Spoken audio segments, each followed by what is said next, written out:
Nos acompaña ahora Miguel Ángel Rodríguez Pascua con una ponencia titulada Arqueosismología, el caso de la destrucción de Complutum. Miguel Ángel es científico titular del Centro Nacional Instituto Geológico y Minero de España desde el 2017 dentro del Departamento de Riesgos Geológicos y Cambio Climático.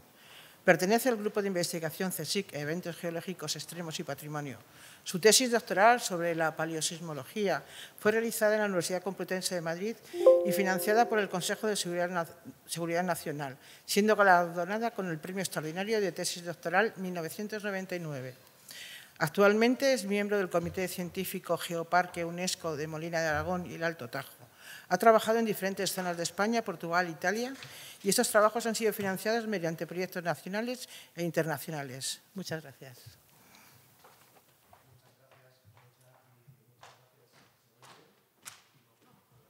¿Ahora? Vale. Bueno, pues muchas gracias, Concha, por esta presentación y quería agradecer también a la Comunidad de Madrid la sensibilidad mostrada por este tipo de temas y porque, bueno, pues el mundo de la investigación tenga su vertiente también en la aplicación, sobre todo a nivel patrimonial y en este caso pues en la Comunidad de Madrid. Yo les voy a venir a hablar, bueno, me permiten que les tutee a partir de ahora y pido también el mismo tratamiento para mí. Bueno, lo que os voy a contar a continuación es algo que muchos de vosotros posiblemente ni os hayáis planteado ni siquiera imaginado, ¿no? Que es que pueda haber grandes terremotos en Madrid, en la Comunidad de Madrid. Y bueno, sí, los hay, porque los podrá haber porque los ha habido. ¿Y dónde los ha habido? Pues en este caso en la ciudad romana de Complutum, como veremos a continuación. He estructurado la charla en estos 3 puntos. Haré una breve introducción de estos efectos arqueológicos de terremotos, que me veréis a partir de ahora hablar de ellos como EAEs, de su acrónimo en inglés, Earthquake Archaeological Effects.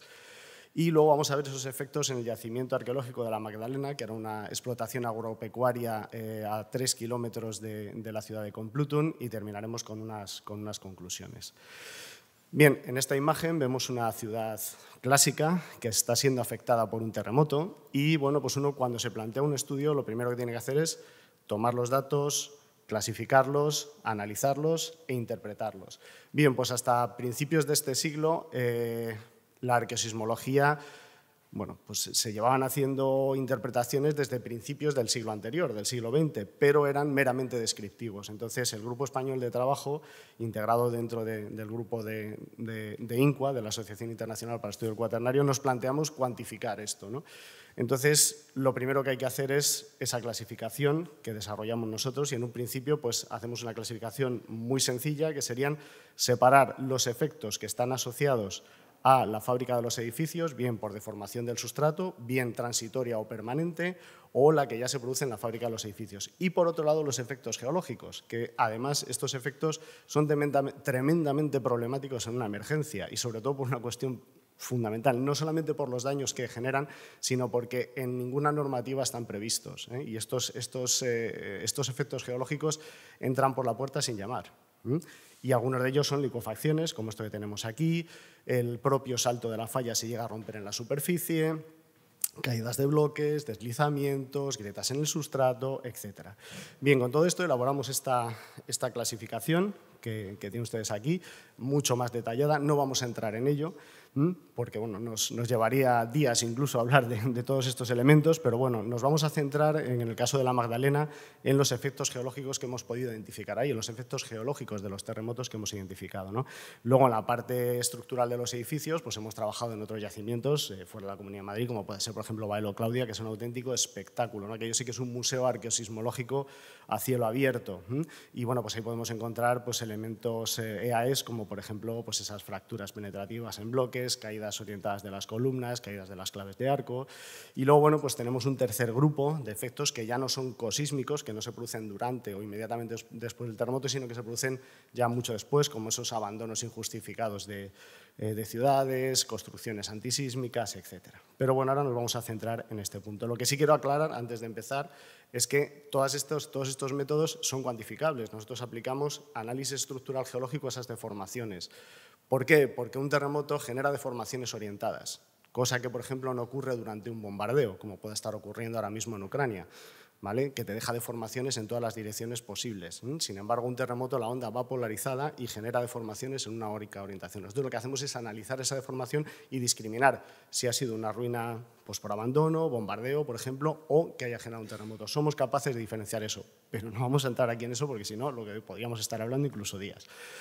Antes de empezar, sí me gustaría también indicar que el trabajo que os voy a mostrar a continuación ha sido una colaboración, quizás un buen ejemplo, de colaboración empresa-sector público, ya que la empresa Treve de Patrimonio ya habíamos colaborado con ellos en este tipo de estudios y ellos cuando empezaron a trabajar en este yacimiento se empezaron a dar cuenta que empezaba a haber cosas que se salían del ámbito arqueológico y que eran de difícil interpretación y que ellos ya sospechaban que podían ser generadas por un terremoto, ¿no? Y ahí es donde luego ya entramos en el Instituto Geológico y Minero de España, la Universidad de Salamanca, la Politécnica de Madrid, la Autónoma y luego pues asociaciones científicas como por ejemplo pueda ser AECUA, la Asociación Española para el Estudio del Cuaternario, o la parte internacional de esto que es paleosismicity.org, a la cual también pertenecemos. Bien, pues ya sin más dilación vamos a entrar en el yacimiento de la Magdalena. Esto que tienen aquí, bueno, pues es la situación de Complutum, de la actual Alcalá de Henares. Es un esquema tectónico en el que aparecen las principales lineaciones y fallas de la zona. Esta que veis aquí es la falla de Henares, que fue la responsable de este terremoto. Vemos que la concentración de epicentro se sitúa fundamentalmente en la actualidad sobre el Tajuña, pero eso no quiere decir que esta falla no sea activa. De hecho, ya cuando se cartografiaron los años 80 por Pérez González, ya indicaba la actividad neotectónica de esta falla, porque solo tiene terrazas en un lado. Si os fijáis, cuando vais por la Nacional 2, los ríos dejan terrazas en las dos márgenes. Bueno, pues el Henares solo tiene terrazas en un lado porque el bloque se está basculando por efecto de esta falla normal y se está yendo hacia el este, ¿vale?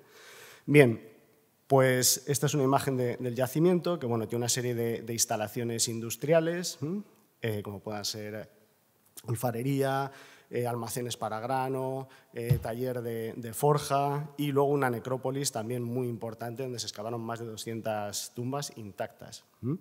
Bien, este es un esquema geomorfológico, esta sería la falla de Henares. Aquí tendríamos el yacimiento de la Magdalena y el antiguo Complutum que estaría en esta zona. Bien, pues este es el desarrollo de terrazas solamente en una margen del río y se está yendo constantemente hacia el este. Bien, esta es una imagen que yo creo que todo el mundo tiene en la cabeza cuando ha pasado por la Nacional 2. Estos serían los escarpes generados por ese salto de falla, ¿vale? Y que dejaría bueno, pues este desarrollo de terrazas únicamente en una margen del río.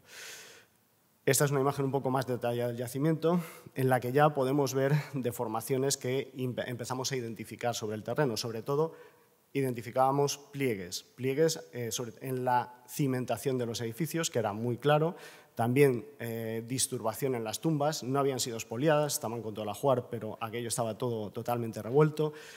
Fracturas en algunas construcciones, como por ejemplo en cisternas hidráulicas tremendamente resistentes, un hormigón romano muy, muy, muy resistente y estaban totalmente reventadas, y una serie de elementos y de efectos geológicos como son las licuefacciones, que es algo de lo que me vais a oír hablar mucho a lo largo de esta charla y vamos a ver lo que es.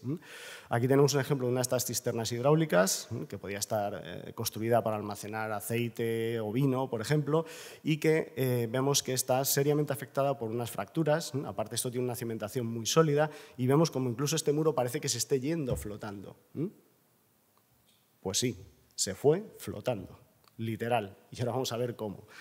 Bien, si miramos un poco en detalle esas fracturas, vemos que están rellenas de una arena muy limpia. Y si os fijáis aquí, la cisterna está levantada de abajo hacia arriba. ¿Por qué? Pues porque esa arena está subiendo de abajo hacia arriba y está reventando totalmente la cisterna.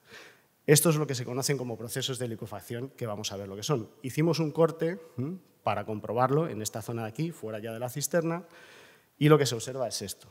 Aquí, si os fijáis, se ve cómo intruye la arena hacia arriba e incluso llega a arrastrar gravas de niveles inferiores hacia la superficie, como tenemos este esquema.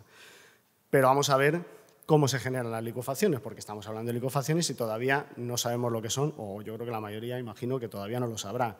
Bueno, pues un proceso de licuefacción se genera durante un terremoto y puede perdurar incluso días después, como ocurrió en el terremoto de Acambay de México de 1912, que estuvieron fluyendo licuefacciones durante 3 días.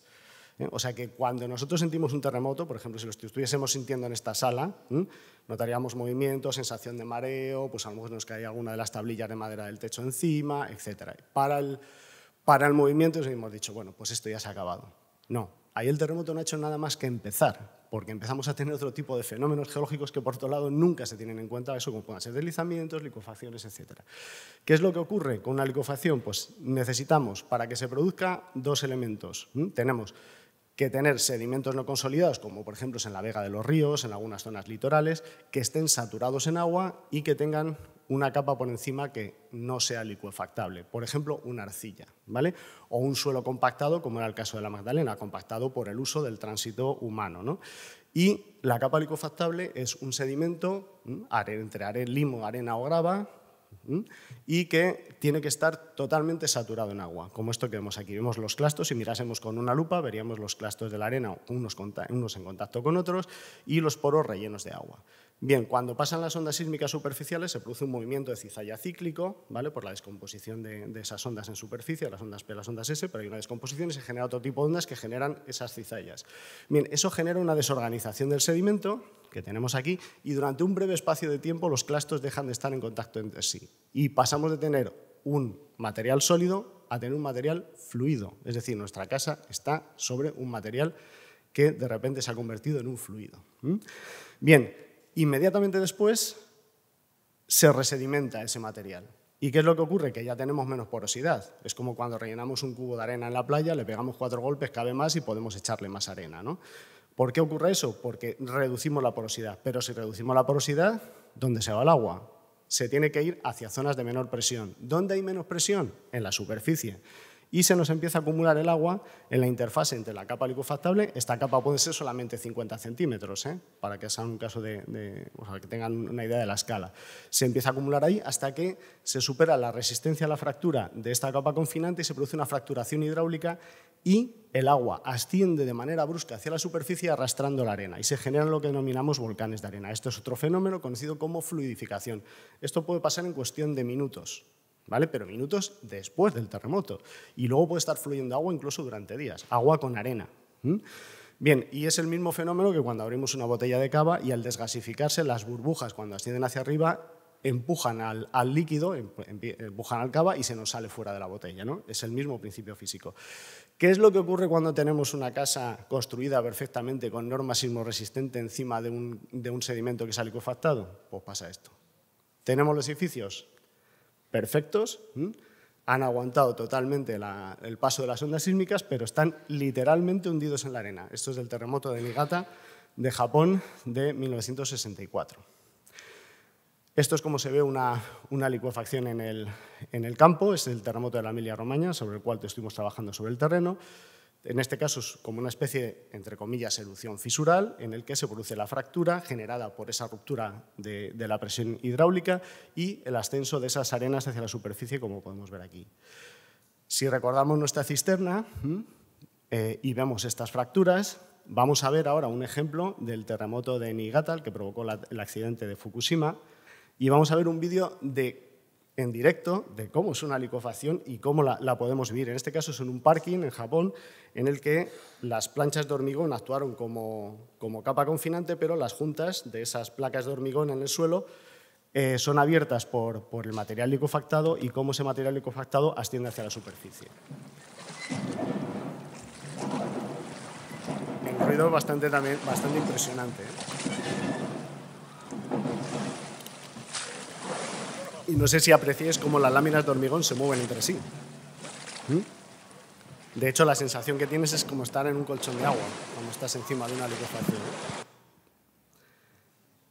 Bien, pues esto es lo que les pasó a los romanos en la Magdalena. Ahora vamos a ver un caso extremo. Extremo. Esto no pasó en Alcalá de Henares, pero cuando la magnitud del terremoto es muy importante y las condiciones sedimentarias lo permiten, ocurren cosas como esta. Estas imágenes de satélite muestran las consecuencias del tsunami en Indonesia. El suelo se vuelve líquido, arrastra las viviendas hasta ser engullidas por el lodo. Se trata del fenómeno de licuefacción, resultado del devastador tsunami que ha dejado más de 1.700 muertos y 5.000 desaparecidos. Las tareas de búsqueda y rescate de posibles supervivientes se prolongarán hasta el próximo jueves. Bueno, esto, como os he comentado, es un caso extremo y si os habéis fijado en la imagen previa, esa zona prácticamente las casas estaban ahí, o sea, no habían sido destruidas por el terremoto y ha sido los fenómenos de licuefacción lo que han arrasado absolutamente con todo y han dejado ese paisaje apocalíptico que habéis visto después. Bien, volvemos a la Magdalena y, bueno, pues nos vamos a fijar ahora en algunos de esos fenómenos de licuefacción y cómo hemos podido deducir estos pliegues y estas deformaciones en el yacimiento. Bien, los romanos construían, en este caso, allanando una zona sobre la que cimentaban, ¿no? Entonces, la prospección arqueológica cogió ese nivel de enrasamiento y ya en muchos casos se ve cómo los cimientos, que serían estos muros que tenemos aquí, están a diferente cota, que si vemos sobre el terreno, claramente hay diferencias de cota en los niveles de cimentación de más de 60 centímetros, pero es que en algunos casos se ve claramente incluso cómo esos muros están plegados, están basculados, porque nos encontramos dentro de esos sedimentos deformados.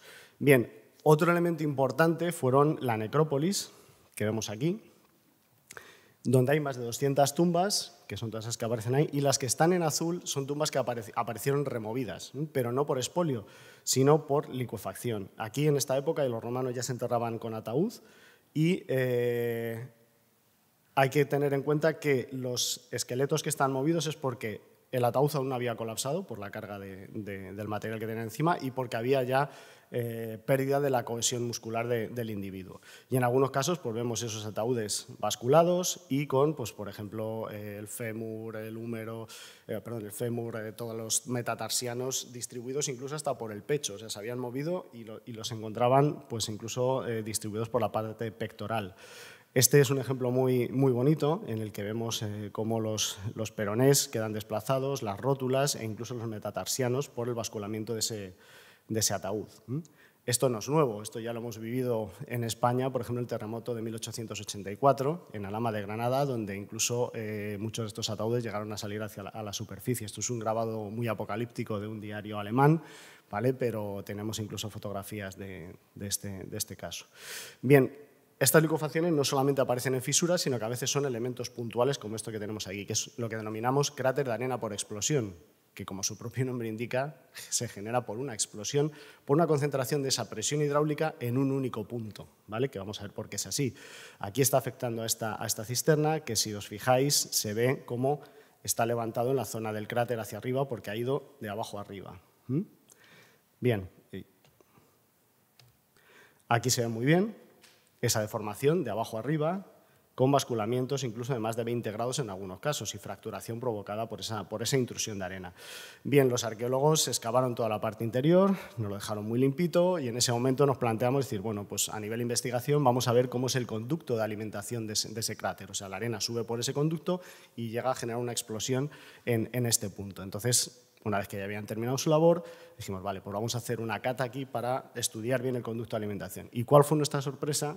Cuando nada más meter la pala, lo primero que nos encontramos es un podón romano metido en el conducto de alimentación. Pero es que no había uno, es que había 48 elementos férricos metidos en el conducto de alimentación. Obviamente eso no fue a parar allí de forma accidental, sino que probablemente, asustados ante la ira del inframundo, arrojaron allí lo mejor que tenían para ver si la conseguían aplacar. Por lo mejor este fenómeno posiblemente pudo estar funcionando durante muchas horas o incluso a lo mejor días.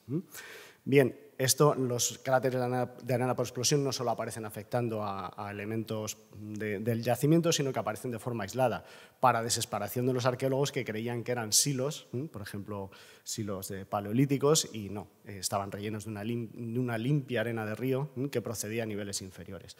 Este es uno de los ejemplos más espectaculares en el que se ve muy bien la estructura cónica provocada por el ascenso de la arena hacia la superficie, con los conductos de alimentación, las fracturas circulares y radiales que se producen durante la intrusión. Este es un esquema de cómo se generan, ¿vale? Con esas fracturas radiales y y circulares, y los niveles de arena, que son los que provocan ese ascenso. Y al chocar contra estas capas de gravas es lo que hace la retención fundamental y por eso es explosivo.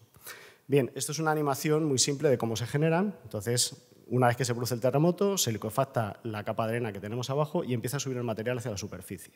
¿Qué es lo que ocurre? Que cuando no encuentra ningún obstáculo importante, sube y genera estos volcanes de arena que hemos visto antes, que generalmente suelen ser erupciones fisurales, erupciones entre comillas, ¿vale? Pero cuando topa con una parte que es resistente, como este cuerpo de gravas, queda retenido hasta que se produce una explosión violenta, ¿vale? Y con toda la sedimentación alrededor del mismo. Y luego, bueno, pues el desconcertado romano lanzando allí todo lo que tenía a ver si conseguía parar aquello, ¿no? Bueno, pues esto no es nuevo tampoco, o sea, es algo conocido a lo largo de la historia, el terremoto de Calabria de 1784, en el que el artista lo clavó, o sea, hizo una representación prácticamente exacta de lo que es un cráter de arena por explosión, con esas fracturas radiales, circulares, y algo muy importante, estos dibujos los debió hacer en ese mismo día u horas después, porque aún conserva el agua procedente de esa licuefacción en el centro del cráter.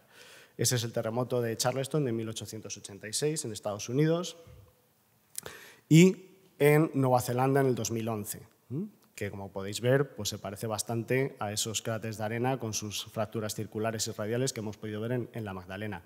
Y bueno, pues la historia se repite, elementos férricos metidos dentro del cráter de arena por explosión. Bien, ya para ir finalizando, hemos hecho una modelización de cómo sería este terremoto si se volviese a producir. El límite de la licuefacción es una magnitud 5.5, eso lo sabemos por ensayos de laboratorio y es la energía mínima necesaria para un terremoto superficial para generar una licuefacción. Y por otro lado, si rompiese toda la falla de Lenares, estaríamos en torno a un terremoto de 6.6, 6.8. ¿Vale? Aquí hemos modelizado una magnitud de 6.5, el terremoto Lorca fue un 5.1 nada más, y aquí se generarían aceleraciones de en torno a 0,62 G, G es el valor de la gravedad, por ejemplo en Lorca fueron 0,37. En rojo aparecen las zonas con mayores aceleraciones, que sería todo el Valle de Lenares, incluida la ciudad Patrimonio de la Humanidad de Alcalá de Henares y, por supuesto, toda la Vega. En un zoom menos, que tenemos aquí estaría Alcalá de Henares, aquí tendríamos, por ejemplo, Rivas o Coslada, que también se verían dañadas por este terremoto, ¿no? O sea que sería un problema importante no solamente a nivel patrimonial, sino a nivel general, ¿no? Para terminar, unas conclusiones muy rápidas, y es que bueno, todas las deformaciones que hemos encontrado en la Magdalena son claramente fenómenos de licuefacción sísmica. Esto bueno, está publicado en diferentes lugares, revistas internacionales, por pares, etcétera, indexadas. Luego también este abandono repentino de la ciudad de Complutum es debido a un terremoto importante que generó también que se reconstruyese parte de la ciudad con peor factura en el antiguo Complutum y las magnitudes estimadas podrían estar entre 5.5 y 6.6, utilizando esos umbrales mínimos a la licuefacción que os acabo de comentar, o bien la ruptura total de ese segmento de la falla de Lenares. El hecho de que una determinada zona no aparezca con peligrosidad elevada, porque si os vais al mapa oficial de peligrosidad sísmica del Instituto Geográfico Nacional, va a aparecer que esta zona no tiene ninguna peligrosidad, una peligrosidad muy baja, ¿vale? Sin embargo, ya he visto que se generan terremotos muy importantes, o sea, el hecho de que no estén ahí no quiere decir que no se vayan a producir, de hecho se han producido. Y es necesaria más investigación en el patrimonio asociado a este tipo de estudios para descartar o confirmar eventos catastróficos de estas características, o sea, uno cuando hace un estudio no siempre sale positivo, hay veces que no hay nada, ¿vale?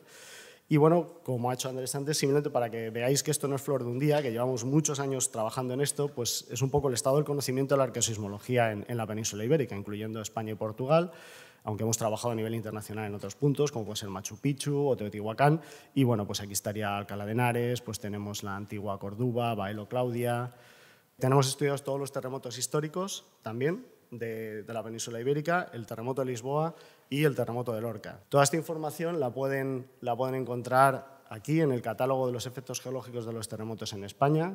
Es importante que se descarguen la segunda versión, ¿vale? La segunda edición, perdón, porque pasamos de 200 y pico páginas a más de 800. O sea que no es banal, y es que en el Google sistemáticamente sale la primera edición, lo digo por eso. ¿Vale? Además, aquí hay una introducción metodológica que está hecha un poco a nivel divulgativo para que sea comprensible por todo el mundo. Y ya para terminar, no solamente trabajamos en el pasado, sino que trabajamos en el presente más actual, ¿no? Que es directamente en la emergencia. Así que simplemente comentar que nuestro grupo de investigación, cuando ocurre una emergencia, un evento geológico extremo, como puede ser una erupción, un terremoto, pues desde el Instituto Geológico de España, a la par que Protección Civil o la UME empiezan a movilizarse, nosotros, a través de nuestro grupo de investigación y la UME, por ejemplo, a través de sus diferentes despliegues, Protección Civil, dependiendo de si es una emergencia a nivel 1, a nivel 2 o a nivel 3, pues entrarían unos u otros, y sus centros de inteligencia y puestos de mando, pues nosotros activamos la URGE, la Unidad de Respuesta Geológica de Emergencia, que habrán visto ustedes estos días durante la emergencia de la erupción de La Palma, y que hemos estado en estrecha colaboración tanto con la UME como con Protección Civil, formando parte del PEVOLCA, el comité científico que ha atendido la emergencia. Esto no solamente se hace de manera improvisada, sino que tenemos formación en emergencias a nivel europeo. Hemos realizado los cursos de experto técnico en la Unión Europea en Suecia 2010 y que pudimos aplicar de forma directa 2 años después en el terremoto de la Emilia-Romagna, que estuvimos trabajando sobre el terreno. Y la intervención en emergencias, afortunadamente en nivel 3 todavía no hemos tenido ninguno, pero sí hemos participado en los simulacros que ha realizado la UME a nivel 3, que son todos estos que tienen aquí. Luego, a nivel 2, pues en planes autonómicos de riesgos, como el de inundaciones de Castilla-La Mancha o la reciente erupción del volcán de La Palma, en el cual pues hemos recibido 2 galardones. Uno sería la medalla de plata con distintivo azul de Protección Civil, y nuestro compañero Raúl Pérez, que es el coordinador de la URGE, pues ha recibido por parte de la UME la medalla al mérito militar por esa coordinación durante la emergencia.